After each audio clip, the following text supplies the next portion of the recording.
Good afternoon, everybody. Here's a look at your headlines on this Wednesday afternoon. Possible changes to Florida's gun buying age. Progress made in creating a universal COVID vaccine. And a local murder suspect finds out how long he'll spend in prison. It's time for News 5 Now. Brought to you by Green and Phillips, covering news from your neighborhood and around the world. News 5 Now starts right now. Hello, everybody. Welcome to News 5 Now. I'm Devon Walsh. Glad to be with you this afternoon, Wednesday afternoon. What a beautiful sunny day. I hope you'll have a chance to get out and enjoy the weather this afternoon. Let's get right to our big stories at this hour. Number 5. Researchers say they've made progress in a universal vaccine that protects against multiple strains of COVID.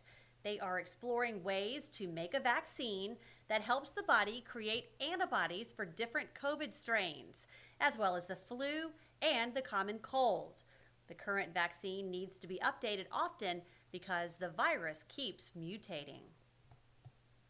Number 4, a measure to lower the gun buying age in Florida now moves to the full legislature.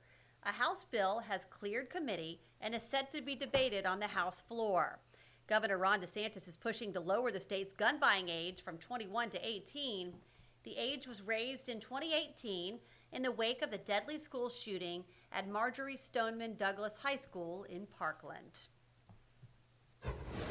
Number 3, a new community center is now open in Escambia County, Florida. The Ferry Pass Community Center has a brand new playground and 7,700 square feet of event space. The facility once belonged to the University of West Florida. It will now serve as the main venue for events in the Ferry Pass community, like public meetings, family reunions, and weddings. Number 2, Dollar Tree is selling Family Dollar to 2 private equity firms for $1 billion. That's a huge loss. Dollar Tree bought Family Dollar for about $8 billion after a bidding war with rival Dollar General in 2015. There are more than a dozen Family Dollar stores across Mobile and Baldwin County. And number 1, the man charged in a 2023 homicide has been sentenced to 25 years. Sincere Payne pleaded guilty and received his sentence this morning. And that is a look at your big stories at this hour. All right, everybody, let's go ahead and get right to our question of the day. This is kind of a fun one for you. This one has to do with what actor or actress would you pick to portray you in a movie about your life? So that's kind of interesting, huh? If you think about it, who would you want to portray you in a movie? Okay, let's see what some of you guys are saying. Denzel Washington. Yeah, that's a good one. Daffy Duck. Chris Farley, Down by the River, Living in a Van. Reba McEntire. Billy Bob Thornton. Danny DeVito. Sally Field. Maybe Candice Bergen. Kyla Pratt. Jill Scott or Queen Latifah if she was shorter. Rodney Dangerfield. Kelly Rowland. Shamar Moore, says Brent. Jodie Foster. Yeah, I get you on that Shamar Moore, Brent. A lot of men would probably want him to portray them.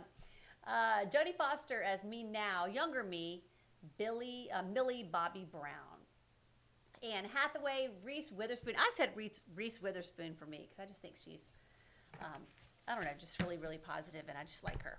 Okay, so those are some really great answers. We thank you for all of you that chimed in on our question of the day. We're just having a little fun with it. Okay, our next one is our poll of the day, and this one has to do with that genetic testing company 23andMe. It's filed for bankruptcy. We're just curious, would you ever use a genetic testing company? Yes or no? Yes or no? Of course, no, we're not getting any comments on that one, but a lot of people do use Ancestry.com and other genetic testing companies, so we want to see what you have to say. Would you ever do it? My sister did it.